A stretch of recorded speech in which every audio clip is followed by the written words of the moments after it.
இந்த நாளின் சத்தியத்தின் தலைப்பாக எதை குறித்து படிக்க இருக்கிறோம் அப்படின்னா, சிந்தித்து பார் தேவனை சந்தித்து பார் அப்படின்ட்டு இன்றைக்கு என்ன செய்ய போறோம் அப்படின்னா, வேதாகமத்தில் இருந்து ஒரு சில நபர்களை குறித்து படிக்க போறோம். சரியா? தன்னுடைய வாழ்க்கையை சிந்தித்து பார்த்து தேவனை சந்தித்த நபர்களை என்ன செய்ய போறோம், இன்னைக்கு வேதத்துல இருந்து படிக்க போறோம். சரியா? இன்னைக்கு அநேக நேரங்கள்ல நம்முடைய வாழ்க்கையை நம்ம என்ன செய்யணும், சிந்தித்து பார்க்கணும் அப்படின்ட்டு சொல்லப்படுது. சரியா? சிந்தித்து பார், எதை நாம் சிந்தித்து பார்க்கணும். சரியா? நல்லா புரிஞ்சுக்கோங்க. சிந்தித்து பார்க்கணும்.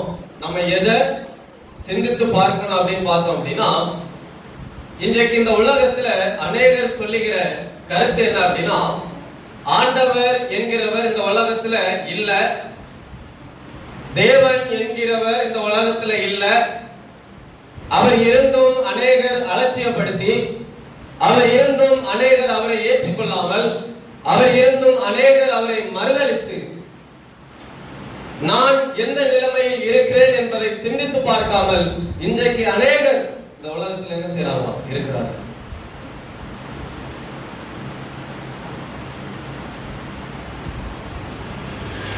அவர்களுக்கு வேதாகமம் கொடுக்கிற பதில் என்ன அப்படின்னு பார்த்தோம் அப்படின்னா, யோவான் 15வது அதிகாரம் 5வது வசனத்தை நாம் ஒருவர் வாசிக்கலாம்.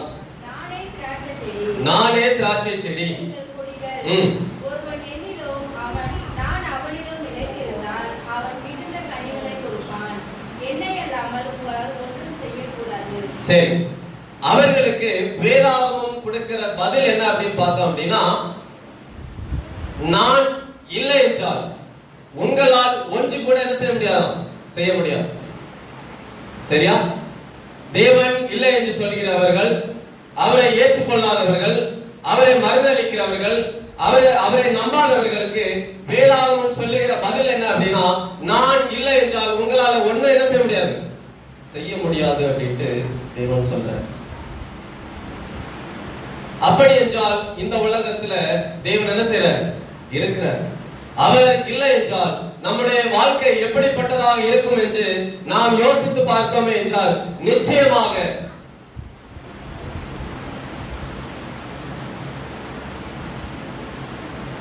அவர் இல்லை என்றால் நம்முடைய பாவங்கள் எப்படி மன்னிக்கப்படும்? அவர் இல்லை என்றால் நாம் எப்படி ரட்சிக்கப்பட முடியும்? அவர் இல்லை என்றால் நாம் எப்படி நித்திய ஜீவனை பெற முடியும்? அவர் இல்லை என்றால் ஆசீர்வாதத்தை நாம் எப்படி பெற முடியும்? பிரியமான தேவனுடைய பிள்ளைகளே, அவர் இருக்கிறார். தேவன் ஒருவர் இருக்கிறார். அவரை நாம் நம்ப வேண்டும். அவர் சொல்லுகிற வார்த்தைகளுக்கு நம்ம என்ன செய்யணும், கீழ்ப்படிய வேண்டும் என்று வேதாகமம் சொல்லுகிறது. அநேக நேரங்கள்ல வீட்டுல பிள்ளைங்க ஊதாரித்தனமாக பெற்றோர்களுடைய வார்த்தைக்கு கீழ்ப்படியாம இருப்பதற்கு காரணம் என்ன அப்படின்னு பார்த்தோம் அப்படின்னா, வேலைக்கு போகாம படிக்காம இருப்பதற்கு காரணம் என்ன அப்படின்னா, தன்னுடைய நிலைமையை என்ன செய்யல, அறியல. தன்னுடைய குடும்பத்தின் நிலைமையை அறியாதவர்களாக வேலைக்கு போகாம படிக்காம இந்த உலகத்துல என்ன செய்யறாங்க, ஊதாரித்தனமாக சுத்துறாங்க.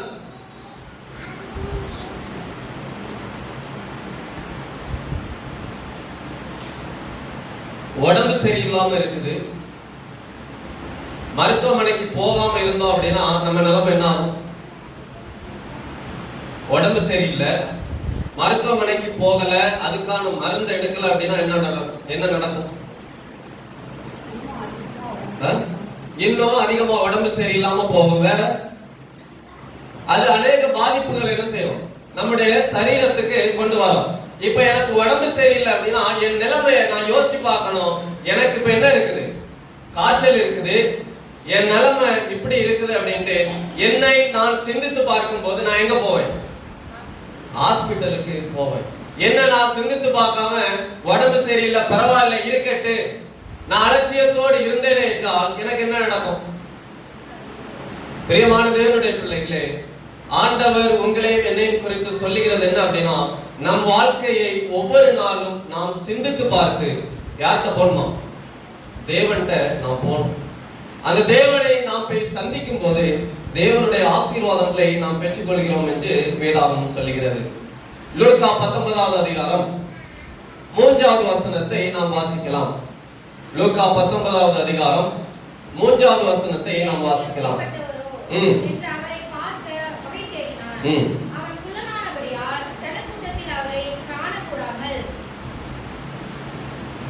யாரை குறித்து படிக்கிறோம் அப்படின்னா, சகேயுவை குறித்து படிக்கிறோம்.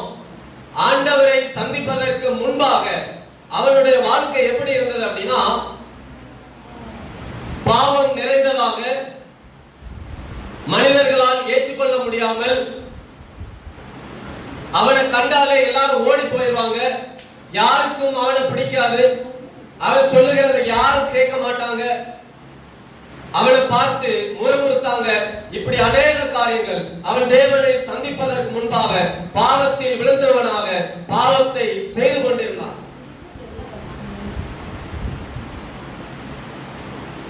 அவன் கேள்விப்பட்டான், கிறிஸ்துவானவர் ஒருவர் இந்த உலகத்தில் இருக்கிறாரு,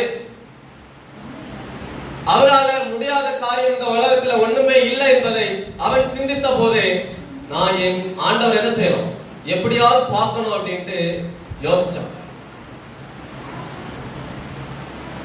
பிரியமான தேவனுடைய பிள்ளைகளே, இந்த சகேயு தன் வாழ்க்கையை யோசித்தது போல நம்மளும் ஒவ்வொரு நாளும் நம்ம வாழ்க்கையை என்ன செய்யணும், யோசிச்சு பார்க்கணும்.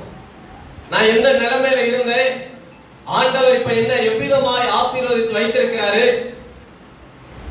நான் ஆண்டவருக்குள்ளாக இருக்கிறேனா இல்ல அவரை விட்டு வெகு தூரத்துல போயிட்டனா அப்படின்ட்டு ஒவ்வொரு நாளும் நாம் சிந்தித்து பார்க்க வேண்டும் என்று வேதாகமம் சொல்லுகிறது.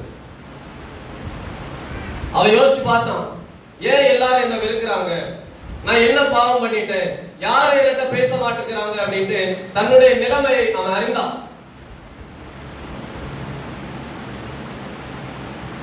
அவன் தீர்மானித்த தீர்மானம் என்ன அப்படின்னா, அவன் மனிதர்களை போய் சந்திக்கல, அவன் யாரை போய் சந்தித்தானா, தேவனை போய் சந்தித்தான். 8வது வசனத்தை நாம் வாசிக்கலாம். சகேயு நின்று கர்த்தரை நோக்கி, ஆண்டவரே, என் ஆஸ்திகளில் பாதியை ஏழைக்கு கொடுக்கிறேன். நான் ஒருவரிடத்தில் எதையாகிலும் அநியாயமாய் வாங்கினது உண்டானால் நாளத்தனையாக திரும்ப செலுத்துகிறேன் என்றான். சரி, வேதாகமம் என்ன சொல்லுது அப்படின்னா, தேவனை சந்தித்த பிற்பாடு அவனுடைய வாழ்க்கை எப்படி மாறிச்சு அப்படின்னு பார்த்தோம் அப்படின்னா, பாவத்தில இருந்து வெளியில வந்துட்டான். அநியாயமா நான் ஏதாவது வாங்கியிருந்தேன் அப்படின்னா நான் என்ன செய்றேன், திரும்ப கொடுக்கிறேன். தன்னுடைய பாவத்தை அறிக்கையிட்டு மனம் வருந்தி தேவனுக்கு முன்பாக அவன் நின்றான். பிரியமான தேவனுடைய பிள்ளைகளே, இன்னைக்கு நாம் நம்முடைய நிலைமையை அறிந்து, ஆண்டவரே நீர் இல்லை என்றால் என்னால ஒண்ணும் செய்ய முடியாதப்பா, உம்முடைய ஆசீர்வாதம் இல்லை என்றால் இந்த உலகத்துல என்னால ஜீவிக்க முடியாத ஆண்டவரே அப்படின்ட்டு தேவனை சந்திக்கிற ஒவ்வொரு பிள்ளைகளையும் ஆண்டவர் ஆசீர்வதிக்கிறார். தன்னுடைய பாவத்தை அறிக்கையிட்டு சிந்தித்து தேவனை போய் சந்தித்த பிற்பாடு அவனுக்கு ஆண்டவர் கொடுத்த பரிசு என்ன அப்படின்னு பார்த்தோம் அப்படின்னா, இந்த வீடு இன்றைக்கு ரட்சிக்கப்பட்டது அப்படின்ட்டு யார் சொன்னதா? யார் சொன்னது? தேவன் சொன்னார். பிரியமான தேவனுடைய பிள்ளைகளே, நம்ம வாழ்க்கையை நாம் சிந்தித்து தேவனை போய் சந்திக்கும் போது ஆண்டவர் நமக்கு என்ன கொடுக்கிறார்? ரட்சிப்பை கொடுக்கிறாரு. நமக்கு என்ன கொடுக்கிறாராம்? ஆசீர்வாதத்தை கொடுக்கிறாரு. அநேக நேரங்கள்ல கவலைகளோடு, கண்ணீரோடு, பாரத்தோடு தேவனை நாம் சந்திக்கும் போது நம்முடைய கவலைகள் ஆறுதலாக மாறும், நம்முடைய நோய்கள் குணமடையும், நம்முடைய பாரத்தை அவர் சுமப்பாரு, நமக்கு தேவையான ஆசீர்வாதத்தை அவர் என்ன செய்யறார்? தருகிறார் அப்படின்ட்டு வேதத்துல படிக்கிறோம். பிரியமான தேவனுடைய பிள்ளைகளே, இந்த சகேயு தேவனை சந்தித்தது போல நீங்களும் நானும் ஒவ்வொரு நாளும் எதை சந்திக்கணுமா? தேவனை போய் நாம் சந்திக்க வேண்டும் என்று வேதாகமம் சொல்லுகிறது. இந்த சகேயின் வாழ்க்கையிலிருந்து நாம் கற்றுக்கொள்ளுகிற பாடம் என்ன அப்படின்னா, பாவத்தில் இருக்கும் போது அநேகர் அவனை வெறுத்தார்கள். இன்னைக்கு அது போல தேவனை நாம் அறியாதவர்களாக, தேவனை பற்றி சிந்திக்காதவர்களாக இந்த உலகத்தில் நாம் இருந்தோமே என்றால் தேவன் உங்களை என்னையும் வெறுத்து ஒதுக்கி விடுவார் என்பதை வேதாகமம் சொல்லுங்க. நீங்கள் நம்முடைய வாழ்க்கையை சிந்தித்து, என் வாழ்க்கை இப்படி இருக்குது அப்படின்ட்டு என்னுடைய வாழ்க்கையை நினைத்து நாம் சிந்தித்து போய், ஆண்டவரே என் வாழ்க்கை இப்படி இருக்குது, மாற்றுங்க ஆண்டவரே அப்படின்ட்டு ஆண்டவரை போய் சந்திக்கிற பிள்ளைகளுடைய வாழ்க்கையை ஆண்டவர் நிச்சயமாக என்ன செய்யறார்? மாற்றுகிறார். சகைவுக்கு ரட்சிப்பு கொடுத்த ஆண்டவர் உங்களுக்கும் எனக்கும் கண்டிப்பா என்ன தருவார்? என்ன கொடுப்பாரு? ரட்சிப்பை தருவார். வேதாகமத்தில் தாவீதை குறித்து படிக்கிறோம். தாவீது ஆண்டவருக்கு விரோதமாக ஒரு பாவத்தை செய்தான். அந்த பாவத்தை உணர்த்தும் விதமாக நாத்தான் தீர்க்கதரிசியை யார் அனுப்பினார்? ஆண்டவராகிய இயேசு கிறிஸ்து அனுப்பினார். தன்னுடைய பாவத்தை அறிந்த தாவீது ஆண்டவர்கிட்ட போய் கேட்டான், ஆண்டவரே பாவம் செஞ்ச இருதயம் எனக்கு வேண்டாம் ஆண்டவரே, இந்த இருதயம் பொல்லாதது, உமக்கு பிரியமில்லாததை செஞ்சுட்டு ஆண்டவரே, இந்த இருதயம் எனக்கு தேவையில்லை, சுத்தமான இருதயத்தை எனக்கு என்ன செய்யுங்க தாங்க அப்படின்னு கேட்டான். ஆண்டவர் கொடுத்தாரா இல்லையா? இன்னைக்கு சுத்தமான இருதயத்தை நீங்களும் நானும் ஆண்டவரிடத்தில் கேட்கும் போது ஆண்டவர் நிச்சயமாக நமக்கு என்ன கொடுக்கிறார்? சுத்தமான இருதயத்தை கொடுக்கிறார் அப்படின்ட்டு படிக்கிறோம். இன்னொரு நபரை குறித்து படிக்கலாம். லூக்கா 15வது அதிகாரம் 17வது வசனத்தை வாசிக்கலாம். அவனுக்கு புத்தி தெரிந்தபோது அவன், என் தகப்பனுடைய கூலிக்காரர் எத்தனையோ பேருக்கு பூர்த்தியான சாப்பாடு இருக்கிறது, நானோ பசியினால் சாகிறேன்.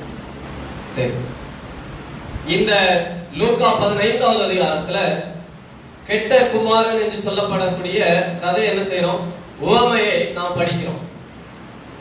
தன்னுடைய தகப்பன் வீட்டில் இருந்து ஆஸ்திகளை வாங்கி கொண்டு போய் எல்லாவற்றையும் அநியாயமாக செலவழித்த பிற்பாடு அவன் வாழ்க்கை எப்படி இருந்தது அப்படின்னா, சாப்பிடுவதற்கு கூட அவனுக்கு என்ன இல்லையா? ஆகாரம் இல்லை. தன்னுடைய தகப்பனோடு கூட இருக்கும் போது அநேக ஆஸ்திகளையும் அந்தஸ்தையும் கொண்டனா அந்த மனிதன் தேவனை விட்டு, தன்னுடைய தகப்பனை விட்டு பிரிந்து செஞ்ச பிற்பாடு ஒருவேளை சாப்பிடுவதற்கு கூட என்ன இல்லையா? சாப்பாடு இல்லை, நல்ல வேலை இல்லை. பஞ்சிகள் தின்னுகிற தவிட என்ன செஞ்சாலும் அப்பதான் யோசிச்சு பார்க்கிறான், என் தகப்பனோடு நான் கூட இருக்கும் போது ஒவ்வொரு நாளும் நான் என்ன போட்டேன்?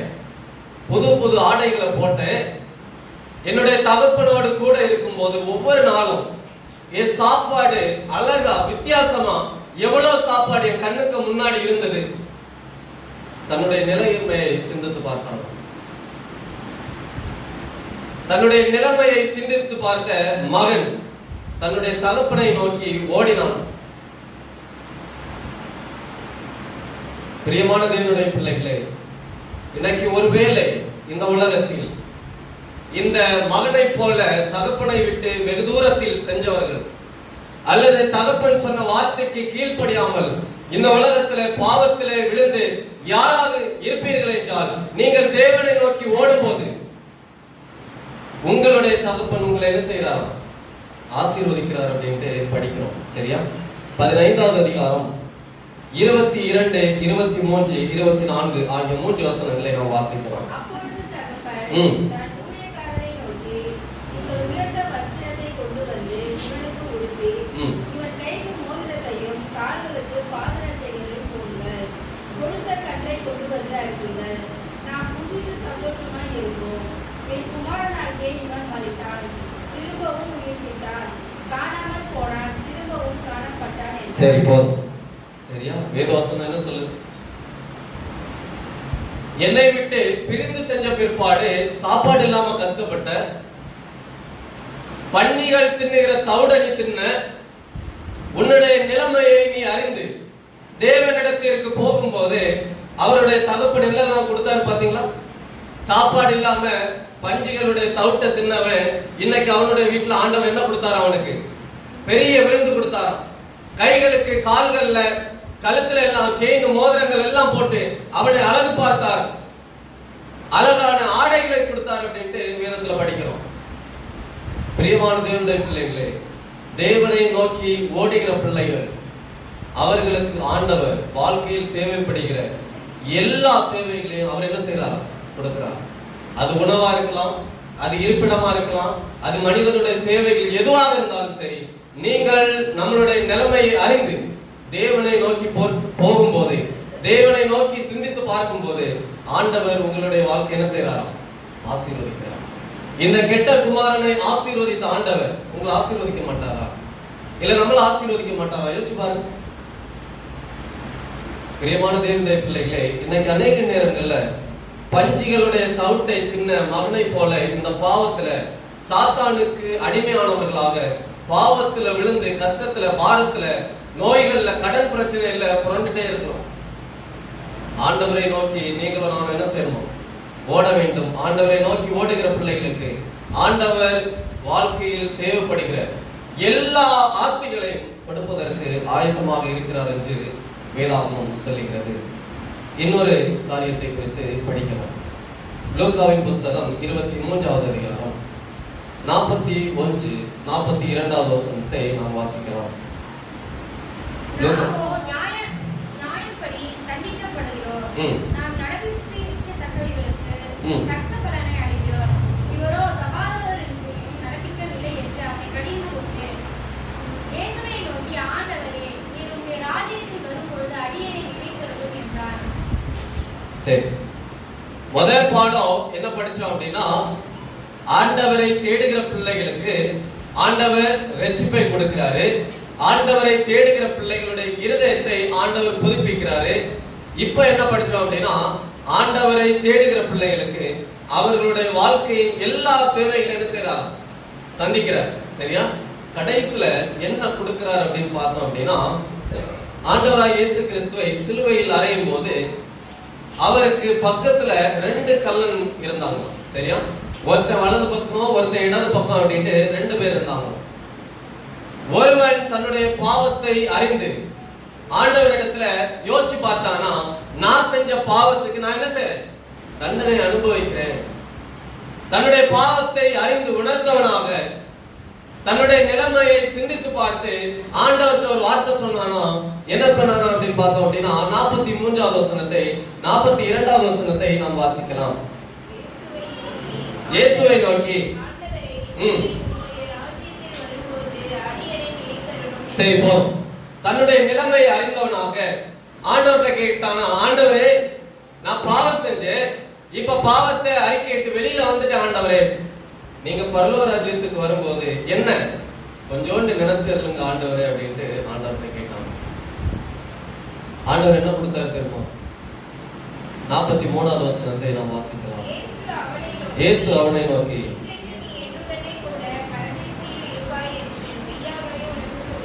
ஆண்டவர் அவனுக்கு வாக்குறுதி கொடுத்தாராம், நான் பரலோகத்தில் வரும்போது நீ எங்க இருப்ப? நீ எங்க இருப்ப? என்னோடு கூட பரலோகத்துல இருப்ப.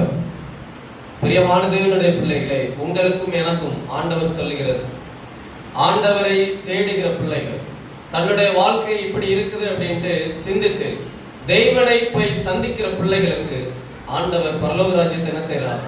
பரிசாக கொடுக்கிறார். சரியா? எனவே பிரியமான தேவனுடைய பிள்ளைகளே, தேவனை போய் சந்திக்கும் போது நம்முடைய பாவங்கள் கழுவப்படுகிறது, நம்முடைய பாவங்கள் மன்னிக்கப்படுகிறது. தேவன் நமக்கு சுத்தமான இருதயத்தை கொடுத்து, ரட்சிப்பை கொடுத்து, நல்ல ஆசீர்வாதமான வாழ்க்கையை கொடுத்து பரலோக ராஜ்யத்தை என்ன செய்யறாரா? நமக்கு கொடுக்கிறாராம். எனவே பிரியமான தேவனுடைய பிள்ளைகளே, ஒவ்வொரு நாளும் நம்முடைய வாழ்க்கையை சிந்தித்து தேவனை போய் சந்திப்போம். தேவன் உங்களை அதிகமா என்ன செய்வார்? ஆசீர்வதிப்பார் என்று வேதாகம் சொல்லுகிறது. கடைசியாக ஒரே ஒரு வசனத்தை நாம் வாசித்து நிறைவு செய்யலாம். பிலிப்பியர் 4வது அதிகாரம் 13வது வசனத்தை நாம் வாசிக்கலாம். பிலிப்பியர் 4வது அதிகாரம் 13வது வசனம். என்னை பலப்படுத்துகிற கிறிஸ்துவினாலே எல்லாவற்றையும் செய்ய எனக்கு பலன் உண்டு. சரியா? வேதவசனம் என்ன சொல்லுது? நான் தேவனை போய் தேடும் போதே, நான் அவரை சந்திக்கும் போதே இந்த உலகத்தில் எல்லாவற்றையும் செய்வதற்கு எனக்கு என்ன இருக்குது? பலன் இருக்குது. ஏனென்றால் என்னோடு கூட யார் இருக்கிறார்? என் தேவன் இருக்கிறார். சரியா? எனவே சிந்தித்து பார்த்து தேவனை போய் ஒவ்வொரு நாளும் நாம் சந்திப்போம். தேவன் தாமே உங்கள் அனைவரையும் ஆசீர்வதிப்பார். ஆமென்.